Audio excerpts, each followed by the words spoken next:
Hi guys, இன்றைக்கி நம்ம என்ன பார்க்க போகிறோம்னா அணுகுமுறைகள். ஓகேங்களா?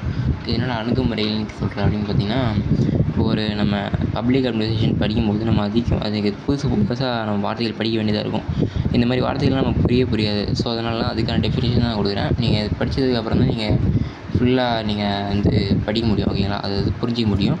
ஸோ அண்டர்ஸ்டாண்ட் பண்ண முடியும். ஸோ அதுதான் ஃபஸ்ட் டைம் வந்து அப்ரோச்சஸ்னால் ஒரு குறிப்பிட்ட இலக்கை அடைய பயன்படுத்தும் வழிமுறையாகும்.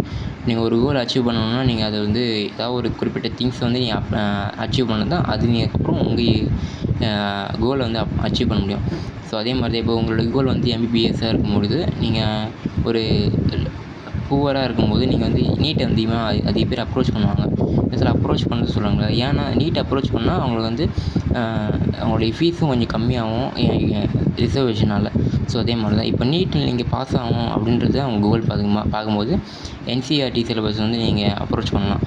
ஓகேங்களா? ஸோ இந்த சிலபஸ் நீங்கள் அப்ரோச் பண்ணும்போது நீட்டில் வந்து கொஞ்சம் ஈஸியாக உங்களுக்கு அச்சீவ் பண்ண முடியும். ஸோ அதான் சொல்கிறாங்க. அதே மாதிரி டெவலப்டு கண்ட்ரியாக மாறணுன்றதுக்கான இதான் கோல்னால் நீங்கள் வந்து பப்ளிக் அட்மினிஸ்ட்ரேஷன்றது நீங்கள் அப்ரோச் பண்ணலாம். ஏன்னா நீங்கள் பப்ளிக் அட்மினிஸ்ட்ரேஷன் நீங்கள் என்ட்ரி பண்ணும்போது கண்ட்ரி வந்து டெவலப் ஆகும், டெவலப்பிங் கண்ட்ரிலேருந்து. ஸோ அதுதான் சொல்கிறேன். ஓகேங்களா? ஸோ இதுதான் அப்ரோச்சஸ் மீன். ஓகேங்களா?